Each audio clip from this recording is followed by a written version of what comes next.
Good evening, dear students. In our previous lectures, we have discussed resistance and resistivity in detail. Now, very first thing is why we have discussed about resistance and resistivity. Okay, why I am teaching you, मैं क्यों पढ़ा रहा हूं भाई आपको. ठीक. अब resistance and resistivity, resistance की अगर बात की जाए, देखो रेजिस्टेंस की अगर बात की जाए, रेजिस्टेंस बेसिकली एक इतना मेन एलिमेंट है किसी भी सर्किट का. ओके, इतना इंपॉर्टेंट एलिमेंट है एक सर्किट का. किसी भी सर्किट में जब भी हमें करंट कंट्रोल करना होता है, वेरी फर्स्ट थिंग क्या बोला मैंने, control, to control the current.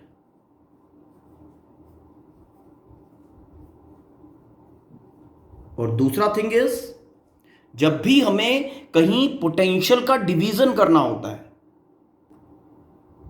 To divide the potential difference. जब भी हमें करंट को कंट्रोल करना है या फिर पोटेंशियल डिफरेंस को डिवाइड करना है, ओके, सर्किट में हम यूज करते हैं रेजिस्टेंस.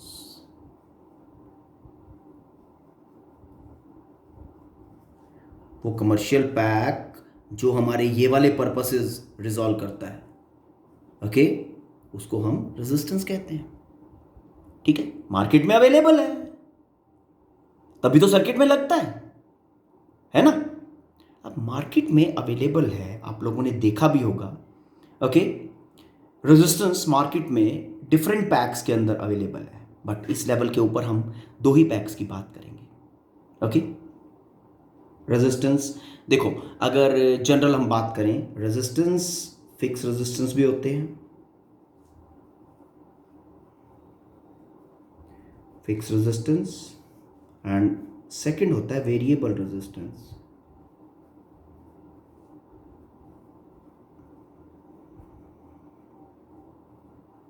ठीक. Okay, now fix pack resistance जो हमारे होते हैं, okay, they are in general made up of carbon. अब आप सोच रहे होंगे, कार्बन इंसुलेटर बताया था, नहीं सेमीकंडक्टर बताया था, है ना, और उसका रेजिस्टिविटी बहुत हाई था. मतलब थोड़ा सा material will be able to create a big value of resistance,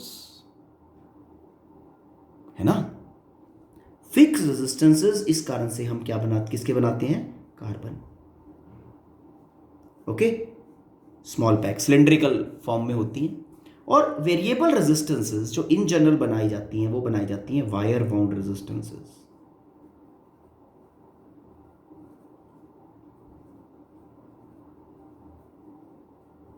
now ये जो मैं वायर बाउंड रेजिस्टेंस कह रहा हूं, आप लोगों ने अपनी लैब के अंदर ओके रियोस्टेट देखा होगा. ठीक है, और सो मैनी वेरिएक्स अवेलेबल होते हैं, मार्केट के अंदर अवेलेबल हैं, ओके, जो वायर बाउंड क्लास के हैं. ठीक है, वेरिएबल रेजिस्टेंसेस कार्बन बेस भी बनते हैं, ऐसा नहीं है, बट मैक्सिमम जो है, जो ग्रेडेड है, वो वायर बाउंड ही बनते हैं.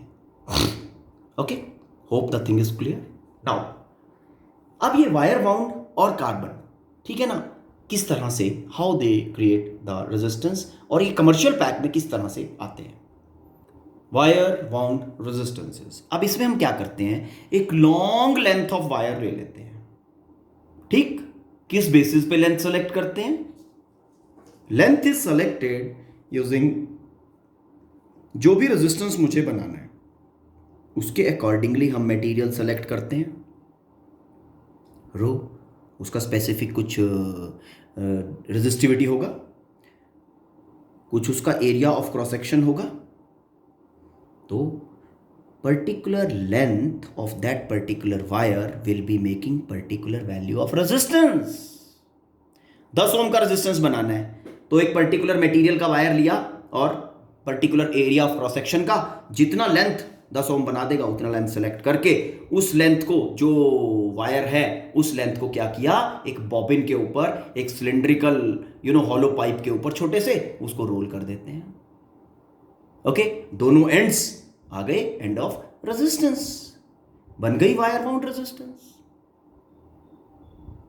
ठीक है, अब यहां पे मटेरियल सिलेक्शन जो होता है वो किस तरह से, किस बेसिस के ऊपर होता है। फाइन, उसकी बात करें।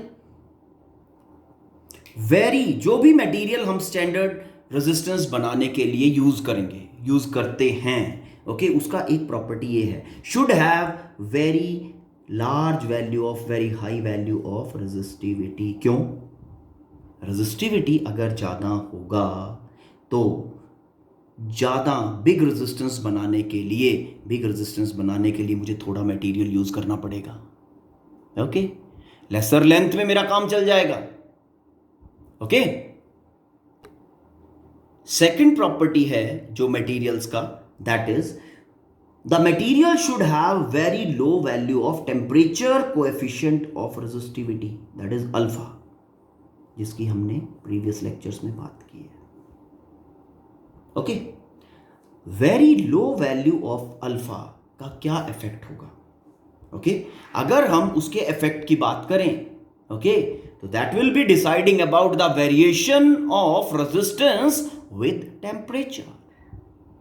अगर अल्फा का value will be very small, okay, तो variation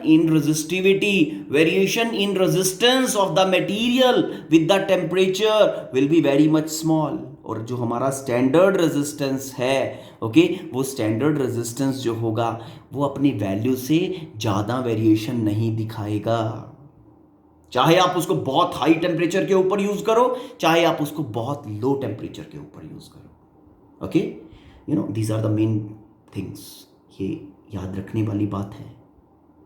fine, now wire bond resistance की बात कर रहे हैं, और कौन से ऐसे मटेरियल हैं, हाँ, जिनका हाई वैल्यू ऑफ रेजिस्टिविटी है और very low value of temperature coefficient of resistivity, बताए थे ये, नाइक्रोम,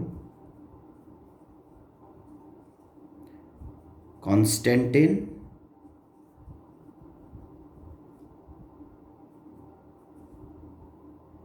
मैंगनीन,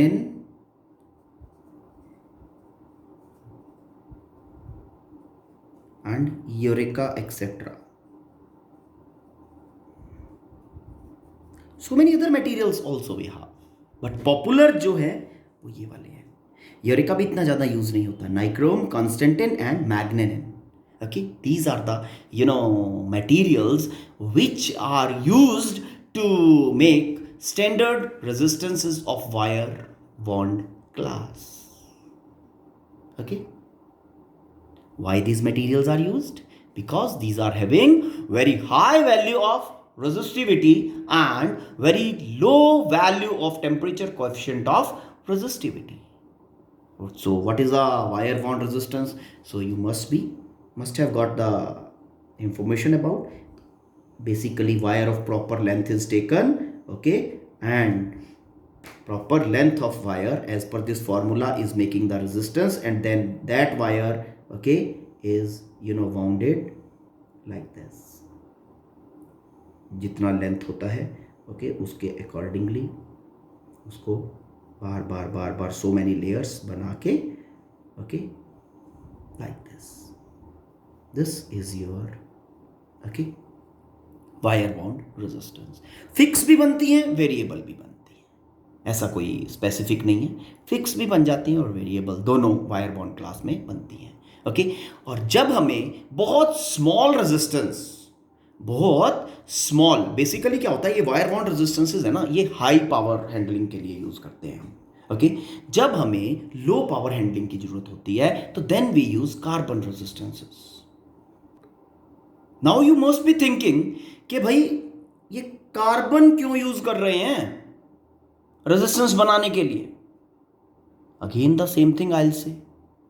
देखो, सर्किट में जब हम डिजाइनिंग कर रहे हैं, हम क्या एक्सपेक्ट करते हैं, जो भी एलिमेंट्स हम लगा रहे हैं सर्किट के अंदर, कि उस एलिमेंट का साइज बहुत छोटा हो, मिनिएचर हो, तभी तो हम छोटे छोटे डिवाइसेस बना पाएंगे। अब आप इतना छोटा सा मोबाइल लिए घूमते हो, है ना, ओके, इस मोबाइल के अंदर सो मैनी रेजिस्टेंसेस लगे हुए हैं। फाइन, और जब मोबाइल बनने शुरू हुए थे, दैट मोबाइल रेवोल्यूशन आया था इंडिया के अंदर समवेयर नियर 99 एंड 2000। ओके, और 99 2000 के अंदर जो मोबाइल्स अवेलेबल थे मार्केट के अंदर, they were of that bigger size and that heavy, okay, कि अगर उनको किसी के सर के अंदर भी मार दिया ना तो वो काम करता था जैसे किसी के सर में स्टोन मार दिया हो। मतलब they were big, they were heavy, but today in today's scenario you have miniature devices, बहुत हल्के डिवाइसेस हैं, and that is only because of okay कि हम मिनिएचर साइजेस के सर्किट एलिमेंट्स बना पा रहे हैं। ओके तो टेंडेंसी क्या है? टेंडेंसी ये है जब भी कोई कमर्शियल पैक एलिमेंट बनाया जाता है सर्किट में लगाने के लिए कि that should have very smaller size. Okay तो कार्बन रेजिस्टेंसेस की अगर हम बात कर रहे हैं, आप लोगों ने देखा होगा ओके कि carbon resistances they basically are of cylindrical formation like this, इस तरह से होते हैं, इस तरह से सिलेंडर, और उसके बाद एक टर्मिनल मेटल वायर का इधर से और एक इधर से, इतना छोटा सा होता है। फाइन, ठीक, आपको दिखाने के लिए जब बताना है तो देन हम उसको इस तरह से बना देते हैं। ये लो, मैग्नीफाई कर दिया हमने इसको, लेकिन एक्चुअली इसका साइज इतना है। अब सपोज करो ये 10,000 ओम का रेजिस्टेंस है, ओके, और मुझे इसके ऊपर इसका वैल्यू मार्क करना है, लिखना है। मैंने छोटे छोटे, बहुत छोटे छोटे मिनिएचर वर्ड्स के अंदर ओके 10,000 लिख के काम चला दिया, है ना। मार्केट में तो सभी परचेज करेंगे भाई, वो लोग भी आएंगे जिनका आई साइट बिल्कुल ओके नहीं है, ओके, और जो वेंडर्स होंगे फाइन, तो उनका भी कोई जरूरी नहीं है कि आई साइट ठीक हो, और कोई जरूरी नहीं है कि उनको रीडिंग, नंबर रीडिंग आता हो। फाइन, मैकेनिक्स तो यू नो ना, ओके। तो इस कारण से एक सिंपल मेथड बनाया गया value of resistances in commercial package. जो कार्बन रेजिस्टेंसेस है ना, कार्बन रेजिस्टेंसेस का क्योंकि बहुत छोटे साइज के होते हैं, लिखा नहीं जा सकता इसके ऊपर, तो हमने क्या किया, इसकी कलर कोडिंग कर दी। अब आप ये सोच रहे होंगे कलर कोडिंग कैसे, है ना, एक नई प्रॉब्लम आ गई, कलर कोडिंग क्या चीज है? बड़ा सिंपल मेथड है, बहुत सिंपल बेटा, okay, just try to understand. अब होता क्या है इसके अंदर, देखो, कोई भी रेजिस्टेंस है उसके बॉडी के ऊपर 1 2 3 लेफ्ट साइड पे और एक राइट साइड के ऊपर, ठीक है ना, रिंग्स बने होते हैं। क्या बने होते हैं? रिंग्स बने होते हैं। आपको दिखाने के लिए हमने थोड़े थिक बना दिए। कितने रिंग्स है? 4। 3 जो हैं वो लेफ्ट साइड पे हैं और 1 जो है वो राइट साइड पे है। Got it? ठीक है। अब इस रिंग को इफ आई एम सेइंग ए, इस रिंग को अगर मैं कहूं बी, इसको कहूं सी और इसको कहूं डी, ठीक है। ये वैल्यू कैसे बनाएंगे देखो, ठीक है। अब ये सभी रिंग्स कोई ना कोई न्यूमरल्स कॉरस्पॉन्ड करते हैं, 1 2 3 4 5 10 25 वटएवर, समझ में आया? और वो नंबर्स जो होंगे वो किस तरह से हम इनको प्लेस करें कि वो जो नंबर्स हैं ओके वो वैल्यू ऑफ रेजिस्टेंस दे दें। देखो बेटा जरा, फर्स्ट जो ए होता है, फर्स्ट रिंग का जो कलर है, वो जो भी नंबर देगा that will be making first bit, पहला bit of the value, okay. Second ring जो बी है वो वैल्यू का दूसरा बिट बनाता है, बी के कॉरस्पॉन्डिंगली जो भी इसका कलर होगा उसे अकॉर्डिंगली जो भी नंबर आएगा वो नंबर हम यहां पे लिख देंगे, ठीक है। Multiplied by 10 to the power third ring is C, जो भी नंबर देगा वो 10 टू द पावर में आएगा। तो 3 रिंग्स का काम हो गया, ये हो गई अपनी वैल्यू, ओके। जो ये फोर्थ रिंग है प्लस माइनस, इसको कहते हैं टॉलरेंस। टॉलरेंस मीन कि ये कितना वेरिएट कर रहा है अपनी वैल्यू के कारण, इस जो ओरिजिनल वैल्यू इसका है ना उस वैल्यू से कितना इंक्रीज या डिक्रीज कर रहा है, ओके। मीन मैक्सिमम कितना इंक्रीज अलाउ है, वो टॉलरेंस फैक्टर बताता है कंपनी टू कंपनी वो मार्क करके बताएंगे कि ये इतने % वेरिएट कर सकता है सिचुएशनली टेम्परेचर के हिसाब से। Okay, only 3 variations are allowed, 5% variation, 10% variation and 20% variation.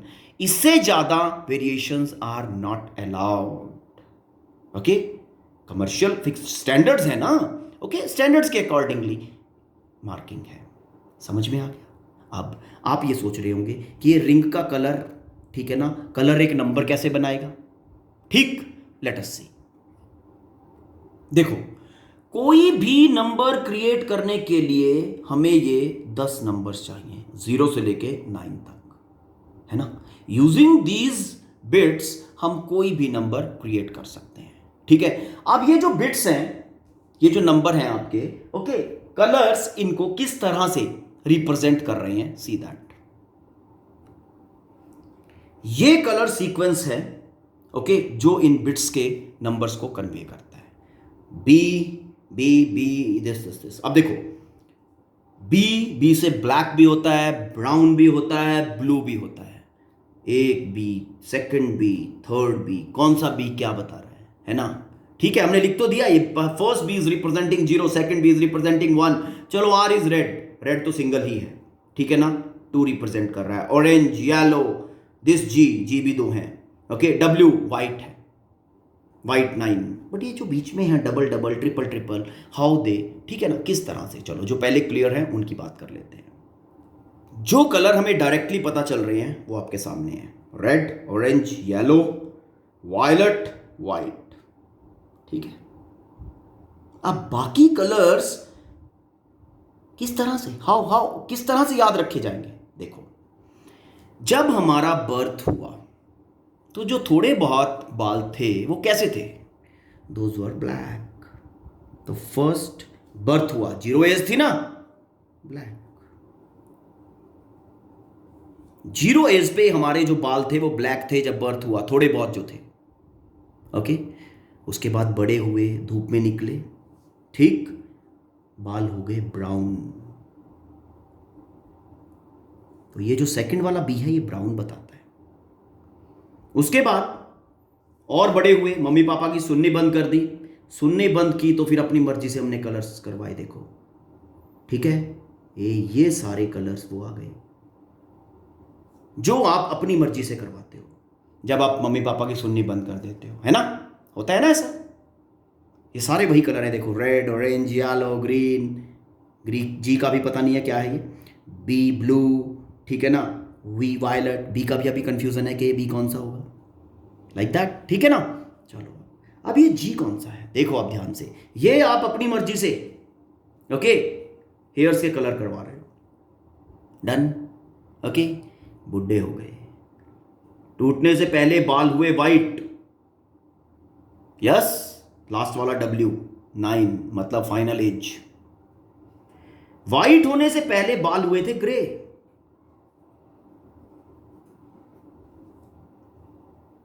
ठीक है, वाइट होने से पहले बाल हुए थे ग्रे। अब ये रिमेनिंग जो जी बना ये वाला, ये बन गया हमारा ग्रीन, और ये वाला जो बी है ये बन गया ब्लू। अब कोई कंफ्यूजन तो नहीं रहा, ठीक, दोबारा से बताया जाए। 0 एज थी, बाल थे ब्लैक, ओके, जब पैदा हुए थोड़े से बाल थे ना ब्लैक, सनशाइन में गए, धूप लगा, ब्राउन हो गए। उसके बाद बड़े हुए, घर वालों की सुननी बंद की, अपनी मर्जी से अपने कलर्स करवाए, ठीक है ना, red, orange, yellow, green, blue, violet, सारे वही यंग एज वाले कलर्स हैं। उसके बाद जब बुढ़ापा आया, फाइनल एज में पहुंचे, तो बाल वाइट हुए, ठीक है ना, बाल टूटने से पहले, है ना, बाल हुए वाइट, और वाइट से पहले बाल कैसे थे, ग्रे। तो अगर आप ये इनिशियल एज और फाइनल एज वाला लिख लो तो बीच वाले आप बड़े आराम से लिख पाओगे, ठीक है। ये तो हुई बात आपके फर्स्ट 3 रिंग्स की। जिस कलर का भी रिंग होगा उस कलर के अकॉर्डिंगली वो बिट हमारे पास आ जाएगी एंड हमें क्या देगा, value of resistance. First, second and third ring from left. Now fourth ring, जो लास्ट वाला, जो राइट बिल्कुल राइट वाली साइड पे है, ओके, उसमें जो बनते हैं, उसमें बनते हैं ओनली 3 कॉम्बिनेशन कलर्स के। 3 कलर्स कौन कौन से बनते हैं? सबसे पहला होता है गोल्ड, बहुत प्रीशियस मटेरियल है ना, सबसे बढ़िया रेजिस्टेंस रिप्रेजेंट करता है। उसके बाद आता है सिल्वर, अगर वो फोर्थ रिंग सिल्वर होगा तो वो थोड़ा बेकार वाला, और अगर वहां नो कलर, कोई कलर ही नहीं है, कोई रिंग ही नहीं है, तो वो बिल्कुल बेकार वाला रेजिस्टेंस अलाउ करता है। सबसे बढ़िया वाला रेजिस्टेंस जो होता है वो होता है जिसका वेरिएशन ±5% हो। ठीक है, अगर ये वाला रिंग गोल्ड होगा तो ±5%, सिल्वर ±10%, ओके। और अगर ये रिंग ही नहीं होगा फोर्थ वाला, इट मींस वेरिएशन 20% है, सबसे बेकार वाला रेजिस्टेंस। इससे ज्यादा वेरिएशन वाला resistance is not allowed in market. समझ में आ गया? क्लियर है यहां तक? Okay, now let's try to understand this particular thing, okay, taking an example. This is the resistance given and this is the sequence of color. ring A yellow है, ring B red है, okay, second वाला ring C जो third ring है वो orange है, और fourth ring जो है वो गोल्ड है। ठीक, अब आपको क्या करना है, ABCD के हिसाब से मैंने बताया था। नाउ फर्स्ट बिट A बनाएगा, सेकेंड बिट B बनाएगा, और 10 to the power C plus minus D वाला। ठीक, this will be the value, this much ohm, ये वैल्यू रहेगा। ठीक, now yellow, go to the table. Yellow जो है आपका, देखो ध्यान से, येलो इज 4, तो पहला बिट बन गया 4, ठीक है। B second ring red, go to table, red is 2, देखो ध्यान से, रेड 2, ओके, रेड 2, यहां पे सेकंड बिट आ गया, multiplied by 10 to the power C third ring is orange is 3, representing 3, तो 10 to the power 3 plus minus ring D is gold का कितना है, gold is representing 5% variation, okay, plus minus 5% variation आके इतना ohm. समझ में आया? Hope you have understood. Now let's take one more example. Situation 2 is, आपको एक वैल्यू गिवन है 5.6 into 10 to the power 4 plus minus 10%। इसका रिंग सीक्वेंस आप लोगों को लिखना है। ठीक है, क्या लिखना है, रिंग सीक्वेंस, कि फर्स्ट रिंग किस कलर का होगा, सेकंड किसका होगा, थर्ड फोर्थ कौन से होंगे। Okay, this is your fourth. चलो करें शुरू। नाउ फर्स्ट बिट, पहले इसका डेसिमल उड़ा दो, ये बन गया 56 into 10 to the power 3 plus minus 10%। ठीक है, अब फर्स्ट रिंग इसका 5 रिप्रेजेंट कर रहा है, 5 वाला जो फर्स्ट है, फर्स्ट बिट 5, तो 5 कौन सा कलर है, 5 इज ग्रीन, तो पहला ring has to be green. Fine, second bit is 6, okay, तो ये तुम्हारा A बिट था, ये तुम्हारा B बिट आ गया, second B is 6 is blue, okay, 6, ये सेकेंड वाला जो है that is blue, okay. Third one is 10 to the power 3 कौन सा बिट रिप्रेजेंट करता है, ऑरेंज, O।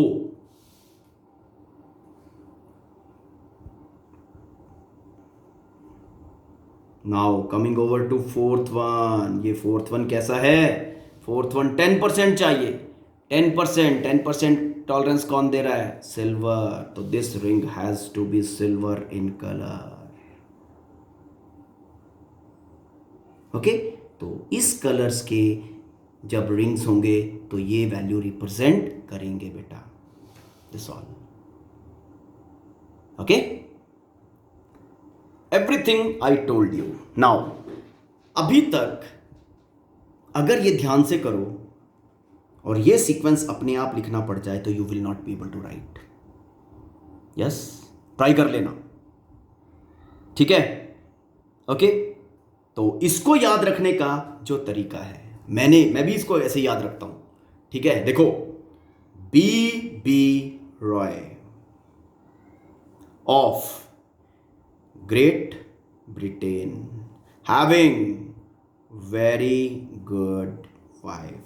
ये इसको याद रखने का तरीका है, sequence.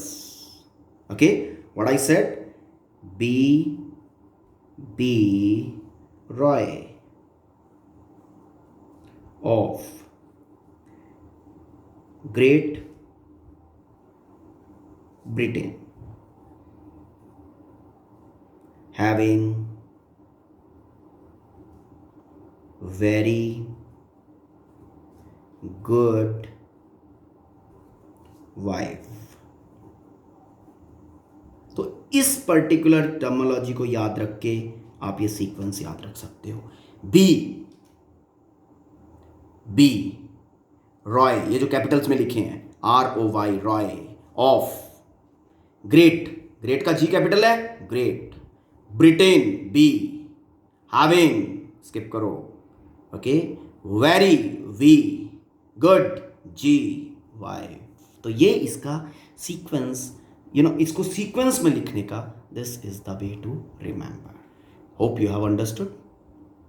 Try solving, okay, as many situations as possible for you. Okay, ठीक. And if still there is a trouble, then ask me. We'll be taking this situation again. Thank you. Have a nice day.